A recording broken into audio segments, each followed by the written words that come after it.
Baik, ketemu lagi dengan saya, Heru Setiawan. Pada kesempatan kali ini, kita akan membahas tentang potensial sel dan termodinamika. Jadi kita masih membahas dalam kuliah teknik elektrokimia. Jadi kalau dalam video yang pertama kemarin, kita berbicara tentang prinsip dasar dari elektrokimia. Jadi secara prinsip dalam mempelajari elektrokimia ada dua, yaitu dari sisi tinjauan termodinamika dan dari sisi kinetika.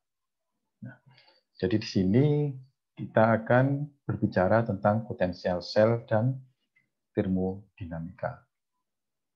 Jadi dalam video kali ini, saya akan mengenalkan tentang potensial sel elektrokimia dan juga mengembangkan hubungan antara potensial sel dan lingkungan kimianya pada kesetimbangan. Jadi pada kesetimbangan. Nah, kembali kepada sel elektrokimia dasar, ya seperti gambar ini adalah sel Daniel yang terdiri dari dua elektroda, yaitu anoda yang dalam hal ini seng, dan katoda yang dalam hal ini Cu, ada elektrolit. Kemudian dihubungkan dengan sirkuit luar. Ini bisa saja ditambah dengan pemisah berpori ataupun dihubungkan kedua sel ini dengan jembatan garam. Kemudian elektron di anoda akan terjadi reaksi oksidasi menghasilkan elektron yang dalam hal ini Zn menjadi Zn2+, Zn2+ larut masuk ke dalam elektrolit. Elektron berpindah ke katoda melalui kabel, ya, melalui kabel di sini. Jadi elektronnya berpindah dari anoda ke katoda, arus listrik itu mengalir ke arah yang sebaliknya. Kemudian di katoda terjadi reaksi reduksi. Selalu di katoda terjadi reaksi reduksi. Dalam hal ini tembaga atau Cu2+ direduksi menjadi Cu. Cu2+ direduksi menjadi Cu, yaitu menerima elektron yang dilepaskan oleh Zn yang dari anoda. Jadi sel elektrokimia ini secara prinsip adalah digunakan untuk mengubah, ya, bisa antara energi kimia dan energi listrik. Jadi bisa menghasilkan energi kimia yang disimpan atau menggunakan energi untuk menghasilkan perubahan kimia. Nah, sistem elektrokimia ini berada pada keadaan kesetimbangan apabila tidak ada aliran arus bersih, yaitu I-nya ini 0. Maka ini sistem dikatakan berada pada kesetimbangan. Atau disebut juga sebagai sistem sirkuit terbuka atau open circuit. Nah, potensial pada keadaan sirkuit terbuka atau pada keadaan kesetimbangan ini disebut sebagai open circuit potensial atau OCP. Nah, yang perlu dipahami dalam sistem elektrokimia bahwa reaksi katodik atau reduksi atau anodik ini oksidasi dirujuk sebagai reaksi setengah sel. Jadi ada reaksi katodik, ada reaksi anodik. Ini bisa dipisahkan. Masing-masing disebut sebagai setengah sel. Jadi yang kalau dalam hal ini, Zn menjadi Zn2+ plus 2 elektron, ini adalah setengah sel anodik, Cu2+ menjadi 2 elektron, Cu2+ plus 2 elektron menjadi Cu, ini adalah reaksi katodik, yaitu reaksi reduksi, yang reaksi totalnya bisa dituliskan seperti persamaan ini, di mana elektron ini sudah saling dihilangkan. Kita lanjutkan yang dimaksud dengan OCP tadi, open circuit potensial. Jadi dikatakan tadi bahwa OCP ini terjadi pada keadaan kesetimbangan. Jadi kalau kita hubungkan tadi, ini masih sel Daniel tadi, ini separuh ya, setengah dari katodik tadi yang Cu-nya dihubungkan dengan elektroda hidrogen standar seperti ini. Jadi elektroda hidrogen standar terdiri dari elektrolit di mana konsentrasi H+-nya 1 molar, ada gas hidrogen yang di bubbling, yang digelembungkan di sini, yang tekanannya 1 atmosfer, dengan elektroda platina. Kalau ini dihubungkan, ya ketika terjadi reaksi, kemudian ini dihubungkan dengan voltmeter, maka akan terukur potensialnya adalah 0,337 volt. Nah, potensial yang ini yang disebut sebagai potensial arus nol, atau tadi open OCP ya, atau potensial diam, atau juga potensial kesetimbangan. Jadi kalau kita ini tadi I sama dengan 0, yaitu potensialnya menunjukkan positif 0,337. Kalau potensialnya digerakkan ke kanan, relatif terhadap OCP ini tadi, maka arusnya ini adalah disebut sebagai arus anodik, di mana arusnya adalah lebih besar daripada 0, positif. Maka reaksinya adalah reaksi oksidasi. Kalau dikurangi potensialnya relatif terhadap OCP ini disimpangkan ke kiri, yaitu ke arah negatif, maka arus yang terukur adalah arus katodik, atau lebih kecil 0, di mana reaksi yang terjadi adalah reaksi reduksi. Nah, overpotensial atau potensial berlebih tadi biasanya dinyatakan sebagai eta, yaitu E potensial sesungguhnya dibagi dengan potensial kesetimbangan atau OCP. Nah, ini yang sebagai pengertian pertama yang harus dipahami dan diingat, dan nanti kita akan banyak ketemu dengan istilah ini. Nah, di dalam reaksi elektrokimia, arus yang terukur itu bisa karena adanya Faraday, ada proses yang disebut Faraday, yaitu proses yang terjadi ketika ini terjadi reaksi, kemudian ada elektron yang ditransfer pada permukaan elektroda ini. Jadi dalam hal ini sebagai contoh adalah FeCN63- bergerak menuju permukaan elektroda ini melalui proses difusi atau absorpsi. Difusi kemudian terabsorpsi ke permukaan. Setelah menempel pada permukaan, baru bisa terjadi reaksi reduksi.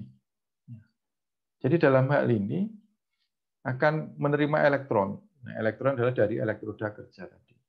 Nah, setelah terjadi reaksi tereduksi menjadi FeCN64-, dia akan melepaskan diri dari permukaan yang disebut proses desorpsi dan kemudian berdifusi keluar dari lapisan batas ke badan elektrolit menjauhi elektroda. Nah, proses ketika ini terjadi reduksi dan ada transfer elektron, baik dia lepas atau menerima, itu yang disebut sebagai proses Faraday. Nah, kalau I yang terukur nanti, kita yang ini absorpsi, desorpsi, difusi, dan nanti ada migrasi yang nanti akan dibahas dalam perpindahan, tentang perpindahan elektrolit. Ini disebut sebagai proses non-Faraday. Jadi ada dua, proses Faraday dan proses non-Faraday. Proses Faraday adalah proses di mana reaksi ada yang terkait dengan transfer elektron. Kalau tidak ada atau proses itu tidak ada transfer elektronnya, maka prosesnya disebut non-Faraday.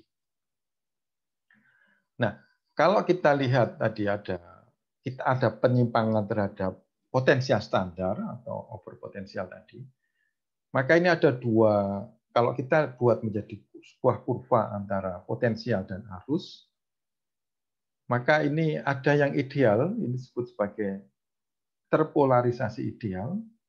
Ini seperti mirip kapasitor ya, ada penumpukan terlebih dahulu ion di permukaan elektroda, tetapi belum terjadi transfer elektron, tidak ada reaksi. Maka yang ini disebut sebagai mirip kapasitor ya. Ini prosesnya adalah proses non-Faraday. Jadi ini hanya terjadi mass transfer, itu belum terjadi reaksi.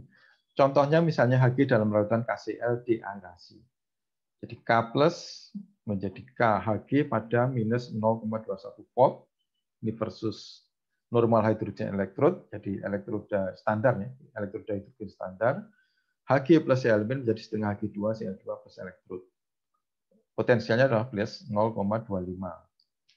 Nah, di antara potensial antara minus 0,21 dan 0,25 ini adalah reduksi air. Jadi ini dalam hal ini bisa dikatakan transfer elektronnya tidak signifikan, ini sebagai salah satu. Karena transfer elektron tidak signifikan, I yang terukur juga tidak besar sehingga tidak nampak di dalam daerah ini. Baru ketika di sini dan di sini, ini baru nampak bahwa ada transfer elektron yang cukup signifikan. Jadi ini adalah proses non-Faraday. Kebalikannya adalah kalau tidak terpolarisasi, jadi ini tidak terpolarisasi ideal, hanya perubahan sedikit saja potensial, I-nya sudah langsung naik. Ini ideal. Jadi mungkin memang jarang sekali ditemui yang ideal. Pada yang kebanyakan adalah ada kemiringan seperti ini. Jadi ini ideal membentuk sebuah garis vertikal. Ini maka prosesnya adalah proses Faraday. Dengan adanya over potensial sedikit sudah arus yang mengalir yang terukur cukup besar. Dengan kata lain, elektron atau proses reaksi reduksi atau oksidasi berlangsung dengan cukup cepat. Nah, sekarang kita coba lihat, mungkin kita selama ini lebih banyak belajar tentang reaksi kimia. Coba kita bandingkan apa yang disebut dengan reaksi kimia dan reaksi elektrokimia. Jadi ada tambahan kata elektro. Jadi kalau reaksi kimia, unsur-unsur ditambahkan atau dipisahkan dari spesies kimia. Tidak ada spesies yang mengalami perubahan valensi atau bilangan oksidasi. Jadi tidak ada yang tereduksi, tidak ada yang teroksidasi. Contohnya Fe2+ plus 2OH- bisa menjadi endapan FeOH 2 kali. Nah, dalam hal ini tidak ada atom yang terlibat yang berubah valensinya. Dalam hal ini Fe2+, di sini di FeOH 2 kali tetap 2+. O juga sama, H juga sama. O2-, H adalah 1+. Jadi tetap bilangan valensinya tetap. Sehingga di sini tidak ada perubahan bilangan valensi, sehingga tidak ada reaksi oksidasi, tidak ada reaksi reduksi. Maka ini adalah disebut reaksi kimia. Berlawanan dengan reaksi elektrokimia, jadi seperti reaksi kimia, tetapi paling tidak ada satu spesies kimia yang mengalami perubahan jumlah elektron valensi. Contohnya, Fe menjadi Fe2+ plus 2E-. Jadi di sini dari Fe bilangan valensinya 0 menjadi 2+ dengan melepaskan 2 elektron. Atau contoh yang lain, oksigen dengan H2O plus elektron menjadi 4OH-.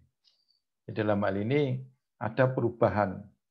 Jadi O ini 0, ini menjadi O-nya menjadi bilang 2+. Ini hanya menjadi 1+. Jadi ini kalau melibatkan elektron, ada transfer elektron atau perubahan valensi dari salah satu spesies atom kimia, maka bisa dicirikan bahwa ini adalah, bisa ditandai bahwa reaksi yang seperti ini adalah reaksi elektrokimia. Nah, kita coba lihat dulu sebelum kita berbicara tentang kesetimbangan pada sistem reaksi elektrokimia, yang umum dulu untuk sekedar mengingatkan untuk kesetimbangan sistem reaksi kimia. Misalnya kita lihat reaksi A plus BB menjadi CC plus DD. A ini adalah, jadi spesiesnya ada A, B, C, D. Ini A kecil, B kecil, C kecil, D kecil adalah koefisien stoichiometri dari A, B, C, dan D. Nah, untuk menentukan apakah reaksi terjadi secara spontan, biasanya kriteria yang digunakan adalah tanda dari perubahan energi Gibbs untuk reaksi. Jadi kalau perubahan energi Gibbs reaksi itu dinyatakan sebagai delta GF produk dikurangi dengan delta GF reaktan. Di mana delta GF adalah energi bebas Gibbs pembentukan senyawa. Nah, jika delta GRX lebih kecil 0, maka reaksi terjadi secara spontan. Negatif ya. Kalau negatif, reaksinya spontan. Sebagai contoh misalnya, reaksi pembakaran hidrogen. Kalau hidrogen dibakar dengan oksigen akan membentuk H2O. Energi Gibbs atau perubahan energi Gibbs H2O, pembentukan energi Gibbs H2O adalah minus 228,572 kJ per mol. Jadi ini adalah energi Gibbs pembentukan keadaan standar ya, biasanya 2 1 atmosfer 25 derajat Celcius. Nah, ini adalah negatif dan nilainya cukup besar. Maka reaksi seperti ini adalah spontan, sehingga ketika ada oksigen saja ada pemicunya, ini secara otomatis cepat sekali akan terjadi pembakaran. Nah, pada keadaan standar, reaktan dan produk jauh dari keadaan standarnya. Dan perubahan energi Gibbs akan sama dengan 0, atau dalam keadaan kesetimbangan kalau standar. Nah, kita kembali ke sistem reaksi elektrokimia. Ini gambarnya. Nah, hukum termodinamika untuk sistem reversibel tertutup, di mana untuk T dan P konstan atau suhu dan tekanan konstan, maka kerja maksimum yang dapat dilakukan oleh sistem pada sekitarnya ini akan sama dengan perubahan energi Gibbs per 0. Kerja akan sama dengan energi perubahan Gibbs. Atau dalam sistem elektrokimia, kerja adalah kerja listrik. Jadi kalau mungkin untuk mesin pembakaran dalam, kerjanya menjadi dari energi kimia, pembakaran diubah menjadi energi mekanik. Tapi dalam sistem elektrokimia, kerjanya adalah listrik. Sehingga ini W-nya secara spesifik ditulis sebagai kerja listrik. Jadi delta G akan sama dengan minus WE. Nah, kalau memindahkan satu elektron, kerja ini untuk memindahkan satu elektron sama dengan Q dikalikan dengan potensial sel. Ini adalah muatan elektron dikalikan dengan potensial sel. Kalau satu elektron berarti satu muatan elektron, yaitu 1,602 kali 10 pangkat minus 19 kolom. Yaitu sama dengan E kali E sel. Kalau 1 mol elektron, kita ingat bahwa semua 1 mol senyawa, elektron, atom, molekul, dan seterusnya, jumlahnya adalah sama dengan bilangan Avogadro, Na. Sehingga kalau ada 1 mol elektron, maka kerja listrik akan sama dengan jumlah dari elektron itu dikalikan dengan 1 muatan elektron dikalikan dengan potensial sel. Jadi untuk memindahkan N mol elektron, kerja listriknya akan sama dengan jumlah mol dikalikan dengan bilangan Avogadro, dikalikan dengan muatan 1 elektron, yaitu 1,602 kali 10 pangkat minus 19 kulom, dikalikan dengan potensial sel. Nah, jadi kalau kita kembalikan ini ke persamaan ini dalam keadaan kerja hubungan antara energi Gibbs dan kerja, maka bisa dikatakan bahwa energi Gibbs per mol, kalau per mol berarti akan sama dengan NF sel, jadi total, bukan per mol, tapi energi Gibbs-nya akan dengan NF per sel. Ini adalah bilangan Faraday yang sama dengan Na dikalikan dengan E. Yang biasanya dibulatkan menjadi 96.500 farad per ekivalen, per mol ekivalen.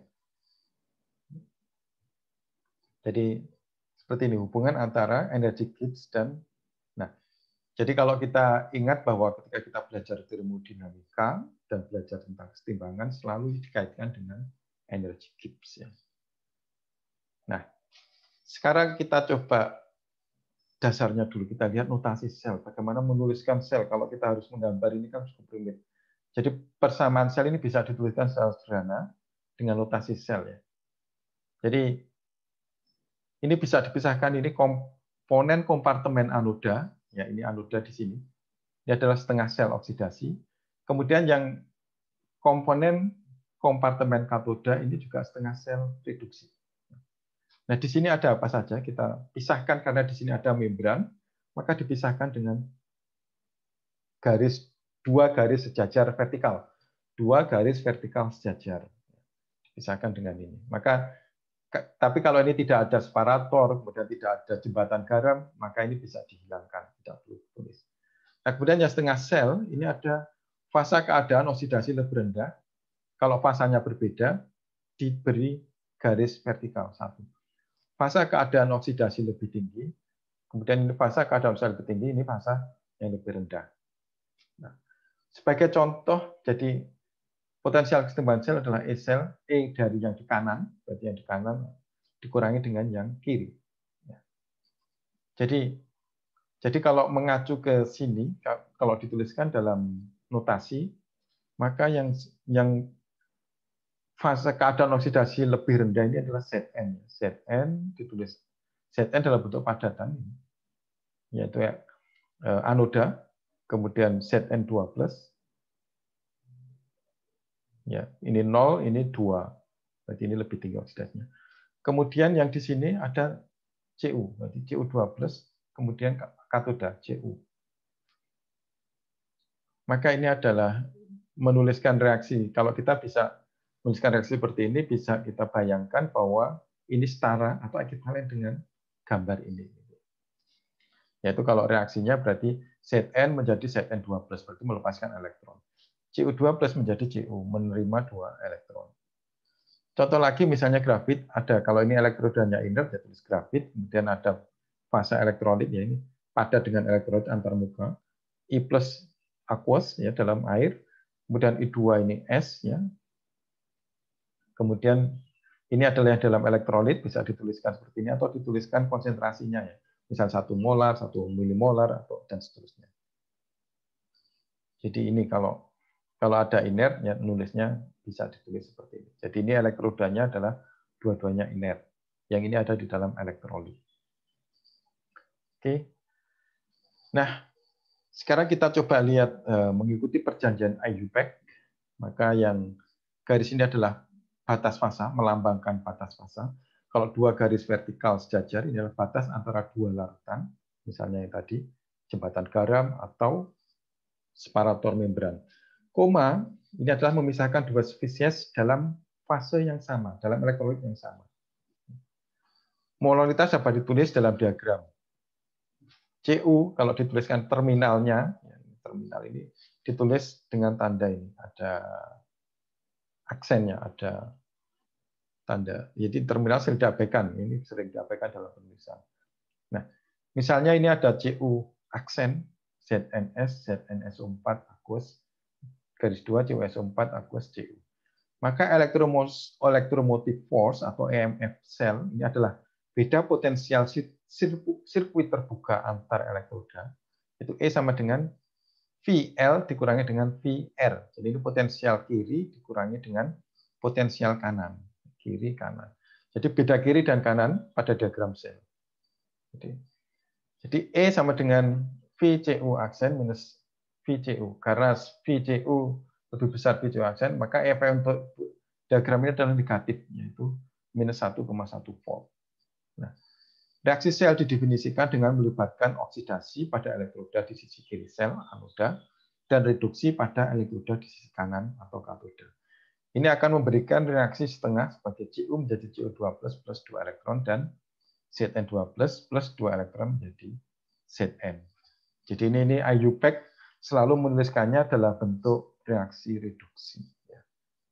Reaksi reduksi, sehingga meskipun sebenarnya di anoda reaksi yang terjadi adalah Zn menjadi Zn2+, tapi dalam penulisannya dibalik menjadi Zn2+ plus 2 E minus Zn. Ini kalau mau menggunakan persamaan ini.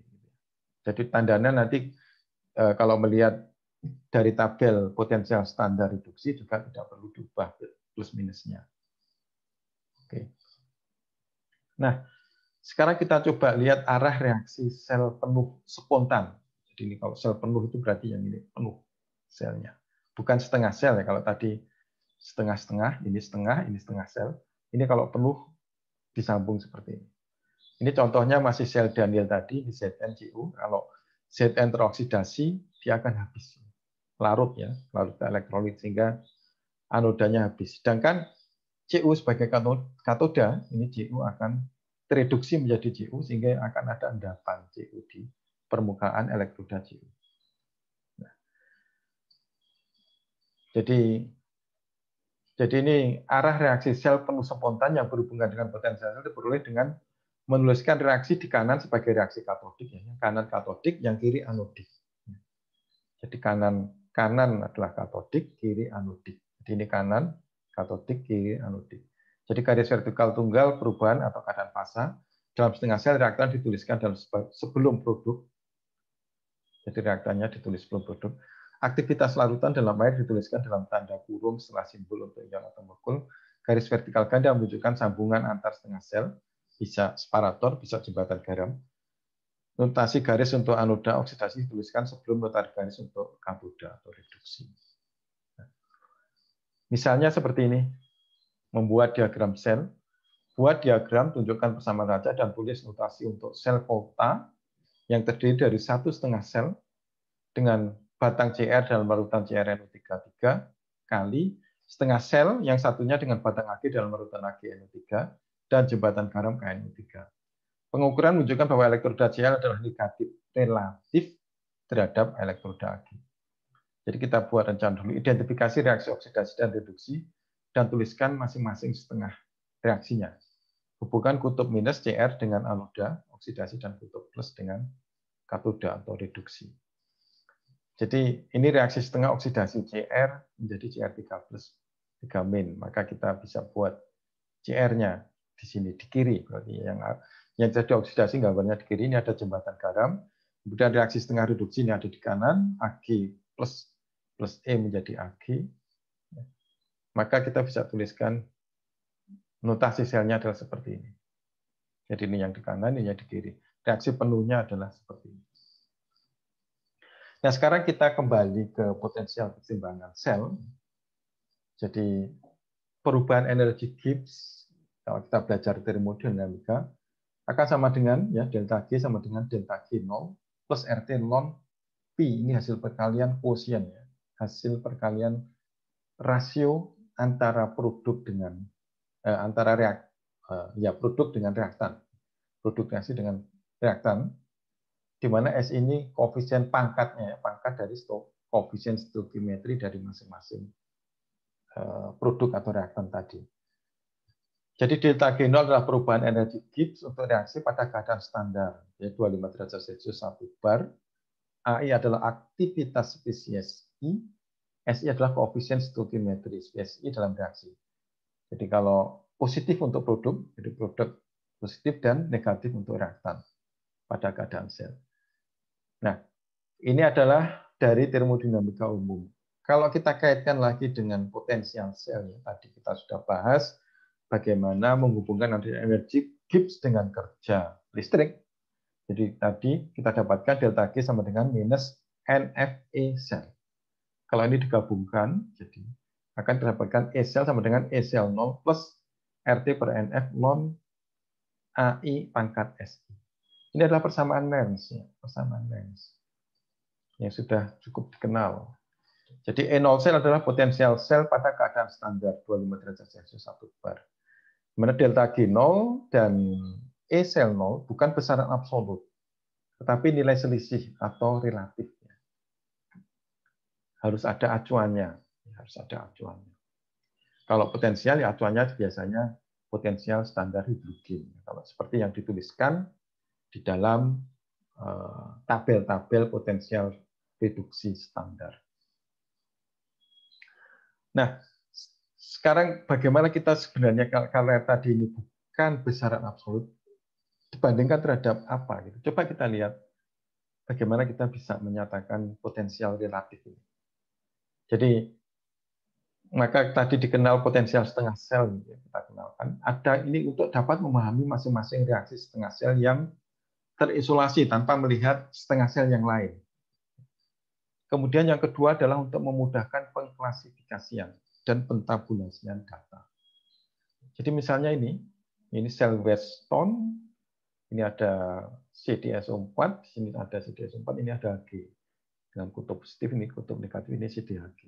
Nah, kalau kita lihat beda potensial antara ini, Hg yang di sini, kemudian di sini CdHg, ini larutan CdSO4, maka antara Hg dan CdHg ini beda potensialnya adalah 1,018 volt. Beda potensial. Nah, ini bisa jadi muncul karena ada beda potensial anoda dan beda potensial katoda. Detailnya nanti akan kita bahas di belakang apa saja yang bisa berpengaruh. Tapi dalam hal ini jadi beda potensial anoda katoda ini di mana? Ini juga tidak jelas. Kalau sistemnya lain, nanti juga akan berbeda. Sehingga antara satu sistem dengan sistem yang lain, ini tidak bisa dibandingkan. Sehingga tadi kalau kita hanya melihat potensial setengah sel, kemudian dibandingkan dengan sebuah potensial acuan, kita bisa membandingkan sistem yang elektrokimia satu dengan sistem elektrokimia yang lain. Nah, Makanya di sini digunakan seperti tadi untuk setengah selnya digunakan potensial reduksi standar. Dengan perjanjian bahwa reaksi setengah sel ditinjau dari sudut pandang proses reduksinya. Ya, proses reduksinya. Untuk katoda sel Weston tadi, Hg2SO4 padat plus 2 elektron menjadi 2Hg liquid plus SO4 2- aqueous. Jadi ini adalah reaksi reduksi. Ini adalah reduksi dan proses setengah sel yang diperhatikan, yang dilihat ini. Anodanya ini anodanya adalah CdHg menjadi CD2+ plus 2 elektron. Jadi CD ini yang teroksidasi menjadi CD2+ dengan melepaskan 2 elektron. Jadi yang ini adalah oksidasi dan proses kebalikannya yang harus diperhatikan adalah yang ini. Ini mestinya oksidasi, kalau ditinjau dari reduksinya maka ini dibalik. Jadi bisa dipisahkan ya, diisolasi. Meskipun ini dalam satu sistem nanti bisa dituliskan. Nah, yang banyak dipakai sebagai acuan adalah disebut sebagai standar hydrogen electrode atau SHE. Di mana SHE ini memiliki potensial reduksi standar 0,000 volt. Jadi yang terdiri dari seperti ini sistemnya, ada gas, ada elektrolit ya. Biasanya bisa asam HCl atau H2SO4 dengan konsentrasi H+-nya adalah 1 molar. Ini adalah PT, bisa dilapisi dengan PT hitam yang untuk supaya inert. Ini kawat PT. Kemudian diinjeksikan gas H2 dalam bentuk gelembung-gelembung yang tekanannya adalah 1 atmosfer. Ya. Maka reaksi reduksinya adalah H+ tereduksi menjadi hidrogen dengan menerima 2 elektron. Jadi ini nanti disambungkan ya, disambungkan dengan yang setengah sel tadi, kemudian diukur tegangannya. Jadi aspek standar pada sel ini adalah bahwa aktivitas H2 gas dan H+ aqueous keduanya adalah 1. Jadi ini berarti bahwa tekanan H2 adalah 1 atmosfer dan konsentrasi H+ adalah 1 molar. Jadi dengan diberikan ini adalah keadaan acuan standar. Nah, elektroda acuan yang lain ya, kalau di dalam laboratorium mungkin sulit untuk menggunakan ini, kalau dipakai banyak ya sehari-hari. Maka biasanya yang digunakan adalah AgAgCl atau kalomel. Tapi karena kalomel ini mengandung merkuri, ini sekarang sudah jarang digunakan. Yang sering digunakan adalah AgAgCl. Nah, hubungan antara potensial standar acuan, elektroda acuan ini ada ya. Jadi misalnya ini NHE 0 di sini. Jadi kalau ini terhadap ini NHE, kalau terhadap SCE segini. Ini bisa volt E versus SCE, misalnya -1, ini terhadap ruang hampa 3,7. Nah ini NHE, SCE kalau dibandingkan, misalnya kalau kita mau, ini perbandingan antar standar ya. Ini NHE 0, SCE-nya sekitar -0,242, hampanya segini. Nah, sekarang kalau misalnya kita punya potensial reduksi standar Fe3+, Fe2+, 0,77 kalau dibandingkan dengan normal hidrogen standar. Kalau dibandingkan dengan SCE maka akan sama dengan 0,77 dikurangi 0,242. Atau kalau di sini SCE-nya menjadi 0, maka ini menjadi 0,53 terhadap SCE. Jadi kira-kira seperti itu. Jadi bisa dikonversikan dengan mudah. Ini adalah salah satu contoh potensial elektroda standar yang ditabelkan untuk larutan dalam air dengan suhu 25 derajat Celcius dan tekanan 1 atmosfer. K+ dan seterusnya. Ini salah satu contoh. Nah, jadi kalau ini potensial E0-nya minus dengan angka yang sangat besar, ini cenderung untuk dioksidasi, lebih mudah dioksidasi. Sebenarnya reaksinya lebih ke kiri. Kalau positif besar, semakin positif, ini lebih mudah untuk direduksi. Nah, jadi dengan melihat nilai dari potensial standarnya, kita bisa memprediksi kira-kira kalau ini dipasangkan, mana yang teroksidasi, mana yang tereduksi. Jadi sekali lagi, kalau negatif, semakin negatif, ini semakin mudah untuk dioksidasi. Semakin positif, semakin mudah untuk direduksi. Nah, ini adalah salah satu contoh untuk menentukan tadi ya, kalau tadi tabelnya menentukan E0,5 sel dengan elektroda acuan itu seperti ini. Jadi ini yang elektroda acuan, ini PT, larutan H+, ini 1 mol per desimeter kubik atau per liter, ya, ini 1 molar. Ini platinum wire, ini oksigen berlebih, ini oksigen 1 bar atau 1 atmosfer mendekati. Kemudian ini kawat ini dihubungkan dengan voltmeter, dihubungkan dengan sistem yang mau diukur. Jadi misalnya ini yang sistem yang mau diukur M, nah ini akan voltnya akan terukur di sini. Ya ini yang menjadi tabel ini tadi untuk berbagai sistem tabel yang ditunjukkan sebelumnya. Nah misalnya ini electromotive force untuk Cu, Cu2+, H+, ini adalah potensial standar hidrogen ya. Maka E sel sama dengan ini bisa dihitung.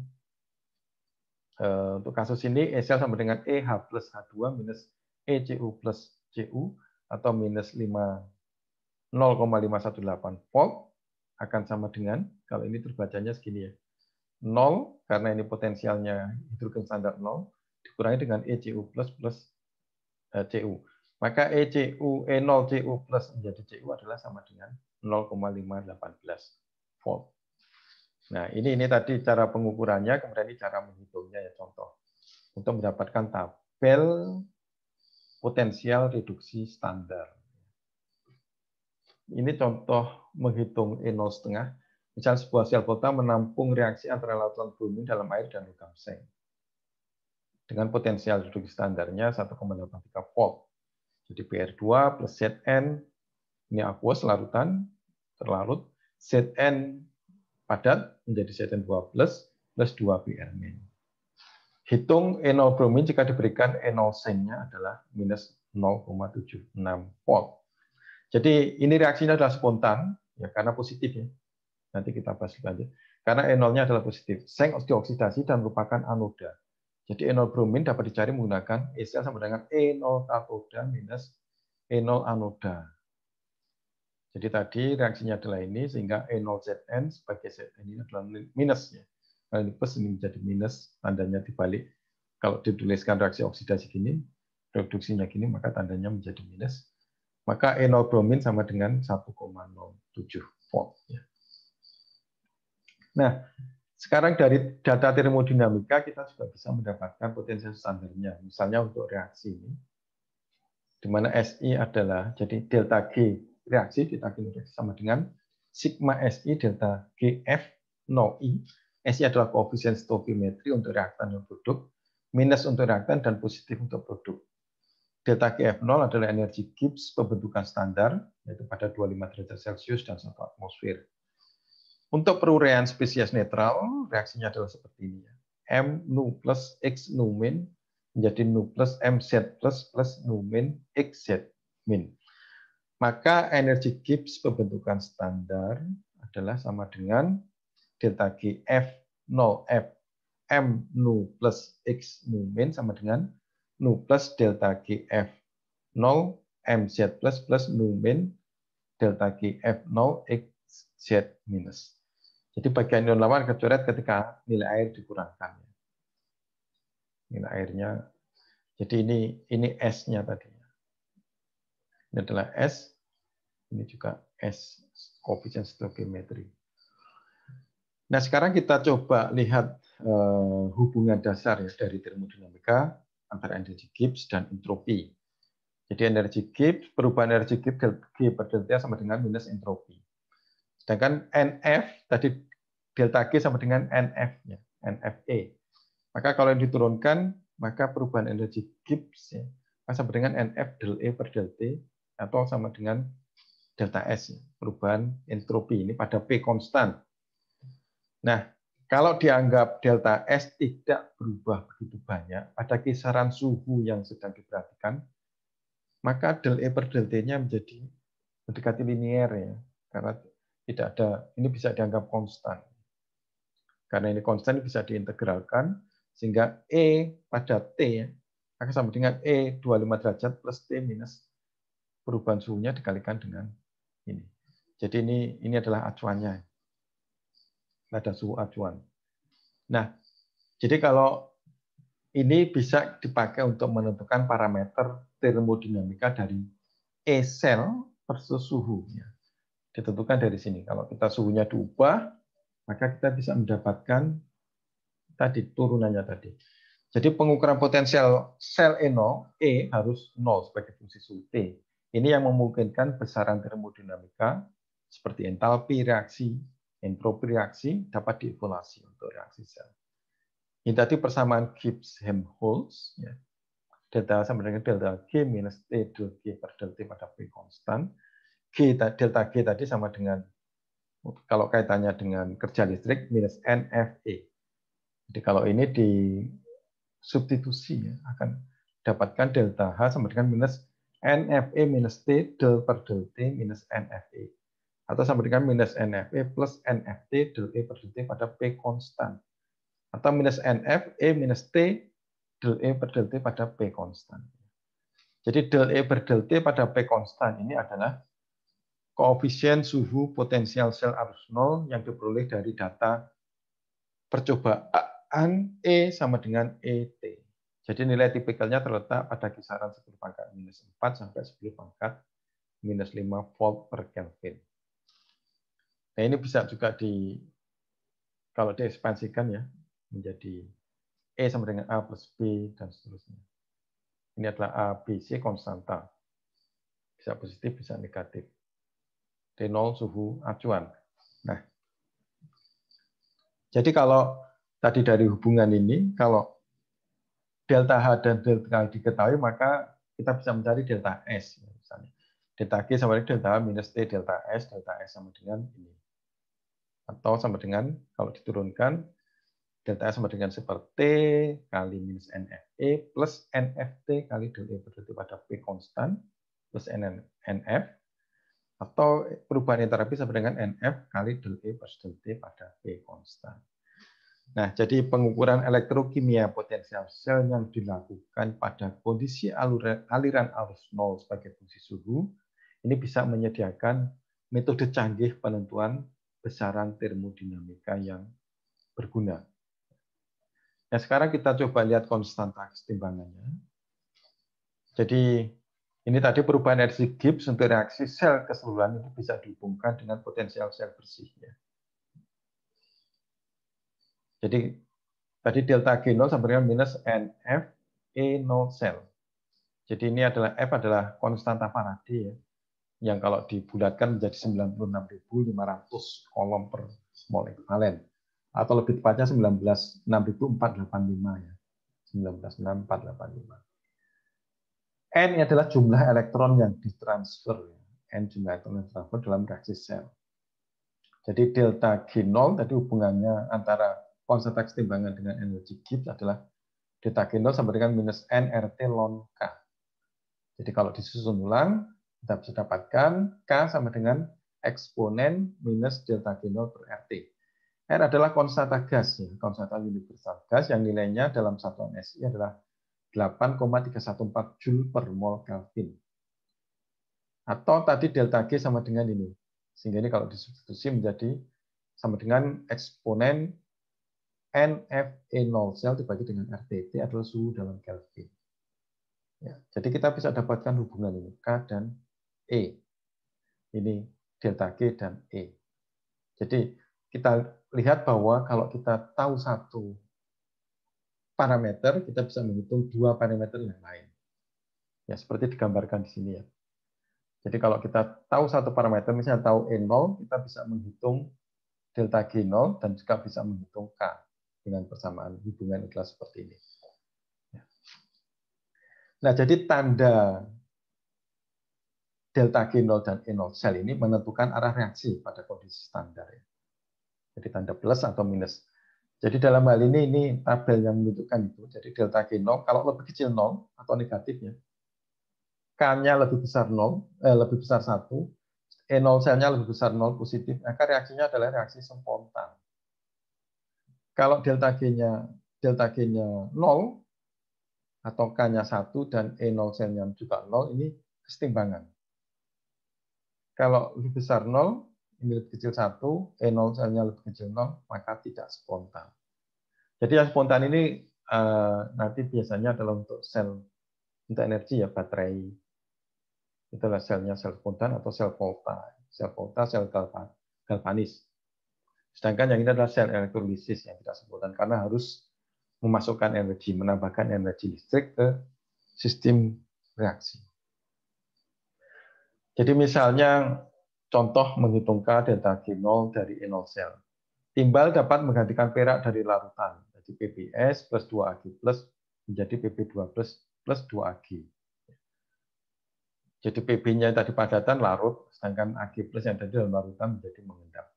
Jadi sebagai akibatnya perak merupakan produk samping yang berharga dalam ekstraksi industri timbal dari biji mineralnya. Ya. Tapi ini hasil samping, tapi ternyata lebih berharga. Hitung K dan delta G0 pada 250 derajat Celcius untuk reaksi ini. Jadi untuk melakukan ini, jadi pecah reaksi menjadi reaksi setengah, kemudian cari E0-nya untuk masing-masing reaksi setengah, dan kemudian bisa dicari E0 selnya. Jadi penyelesaiannya Pb 12 plus 2E menjadi Pb. E0-nya adalah minus 0,13 volt. Ag2 plus E menjadi Ag. E0-nya adalah 0,80 volt. Maka kalau ini dijumlah ya, jadi minus-minusnya. Jadi E katoda minus E anoda. Maka kita bisa dapatkan E0 selnya adalah. Nah, kalau reaksinya supaya sama, karena ini 2 elektron, 1 elektron, reaksinya dikalikan 2 yang satu, yang bawah. Supaya sama stoichiometrinya. Tetapi potensialnya tidak perlu dikalikan 2, tetap ya potensialnya. Akan ketemu E0 selnya positif, 0,93 volt. Kalau positif, berarti reaksinya spontan, dia bisa berfungsi adalah sel galvanis atau sel volta. Nah, ketika kita tahu E0 sel, maka ini bisa dihitung misalnya dengan menghitung K tadi. Kalau dimasukkan nilai angka tadi ya, ada K tadi, ini RT dan seterusnya, ini kita masukkan energi, kita masukkan menjadi 0,592 P per N log K. Maka log K sama dengan bisa dihitung, K-nya ketemu 2,6 kali 10 pangkat 31. Nah, selain K, ya ini energi Gibbs juga bisa dihitung dengan persamaan ini, sehingga ketemu energi Gibbs-nya adalah minus 1,8 kali 10 pangkat 2 kilojoule. Nah, ini salah satu aplikasi penting ya, perubahan potensial kesetimbangan untuk reaksi. Ini yang melibatkan himpunan unsur tertentu, ini dapat dipakai untuk menentukan spesies yang stabil secara termodinamika pada kondisi tertentu. Nah, cara umumnya, ini tadi kan ada hubungan kesetimbangan, ada hubungan. Cara umum adalah untuk air ya, dengan membuat diagram Fordyce. Jadi ini biasanya untuk korosi ya, untuk mempelajari korosi ini banyak digunakan. Jadi ini hubungan antara pH lawan potensial lawan pH. Jadi kalau melihat gambar ini slope-nya minus 0,059. Jadi kalau melihat gambar ini, kalau di daerah ini, maka air secara termodinamika stabil. Dia berwujud H2O, tetap air. Kalau di sini, berarti cenderung membentuk gas dengan pH 2-nya lebih besar 1 atmosfer. Kalau di sini O2-nya besar 1 atmosfer, cenderung terbentuk reaksi reduksi. Nah, di sini oksidasi menjadi H2, di sini reduksi. Jadi ada dua ini. Ini disebut sebagai diagram Fordyce yang untuk beberapa sistem, misalnya besi, kesetimbangan besi air atau oksidanya, itu juga bisa digambarkan dengan ini. Nah, misalnya untuk bagaimana membuat kurva ini tadi, diagram Fordyce, ini contoh sederhana. Jadi misalnya air mengalami perurian oleh agen pengoksidasi kuat seperti Cl2 dan agen pereduksi yang lebih kuat daripada H2. Jadi reaksi reduksi air 2H plus 2 Mn menjadi H2 gas. Atau dalam larutan netral atau basa sebagai H2O. H2O plus 2 Mn menjadi H2 gas plus 2 OH-. Nah, dua reaksi ini ekivalen. Dua reaksi ini, dua-duanya adalah ekivalen dan mengikuti persamaan Nernst. Dan untuk kondisi 25 derajat Celcius dan pH 21, jadi tekanan parsial H2-nya adalah 1, maka EH plus H2 sama dengan E0H plus H2 plus RT per NF ln H plus kuadrat, ya ini koefisiennya 2 ya. Maka di sini pangkatnya adalah 2. Dibagi dengan pH 2 atau sama dengan ini. Atau bisa dituliskan sama dengan E0-nya minus 0,059 pH. Karena ini 0 ya untuk reaksi. Ini adalah reaksi standar, sehingga E0-nya untuk H plus H2 ini adalah 0. Untuk oksidasi air, ya H2O menjadi H2 gas plus 4H plus 2 elektron. Atau EO2H2O sama dengan ini. EO20 H2O plus RT per NF ln PO2 kali H plus pangkat 4. Jadi ini kita bisa mendapatkan antara potensial dan pH tadi. Ini juga H plus ya, log H plus itu adalah pH. Jadi dengan cara itu kita bisa membuat gambar ini. Nah sekarang kita coba lihat yang di dalam sebelum kita lanjut. Jadi ini ada gaya tarik antar ion kalau di dalam elektrolit ini mengikuti postulat di Ph-Ko bahwa elektrolit kuat ada dalam larutan sebagai ion dengan tipe yang disebutkan, tetapi tidak seperti Arrhenius, elektrolit kuat paling tidak dalam larutan encer terionisasi sempurna, dan bahwa efek yang teramati disebabkan oleh distribusi ion yang sama, yang tidak sama akibat dari gaya tarik antar ion. Jadi menurut teori di Ph-Ko bahwa setiap ion ini akan dikelilingi oleh ion lain, atmosfer ion lain yang muatan listrik bersihnya berlawanan dengan pusat. Jadi ini kalau plus, maka ini dikelilingi oleh negatif. Jika kalau negatif, maka akan terjadi awan-awan ion. Jadi pada suhu dan pelarut tertentu, sifat elektrolit hanya tergantung pada muatan listrik dan konsentrasinya. Jadi ini hanya berlaku untuk larutan encer. Nah, kalau dilihat dengan potensial kolom pada jarak R, sebuah ion terisolasi yang bermuatan listrik ZiE dalam media yang permitivitasnya epsilon, maka potensialnya sama dengan Zi dibagi dengan R, dengan Zi adalah Zie dibagi dengan 4pi epsilon. Ini ya permitivitas. Nah, ini kalau terisolasi hanya satu berdiri sendiri ion. Kalau ada pengaruh atmosfer ion, maka V-nya akan berubah menjadi harus dikalikan dengan ini. Ada E pangkat minus R per RD, di mana RD ini disebut sebagai panjang dB. Nah, karena di sini ada ketidaknetralan dalam ini, maka ini untuk mengatasi itu diselesaikan dengan persamaan Poisson. Jadi ini medan potensial ini akan diselesaikan dengan persamaan Poisson untuk ke arah R akan sama dengan super R kuadratnya pula. D per dr R kuadrat dBi per dS sama dengan minus rho I epsilon. Kalau dianggap ion itu berbentuk bola. Atau panjang dB tadi bisa dari persamaan Poisson bisa didapatkan sama dengan ini. Yaitu tergantung pada permisivitas, potensial, dan densitas. Oke, demikian tadi apa yang bahasan kita tentang potensial sel dan termodinamika. Berikutnya kita akan melanjutkan tentang kinetika elektrokimia. Yang ini mungkin di dalam belajar elektrokimia mungkin jarang dibahas. Dibahas akan lebih detail di video-video berikutnya. Selamat mengikuti, mudah-mudahan bermanfaat. Sampai ketemu pada video berikutnya.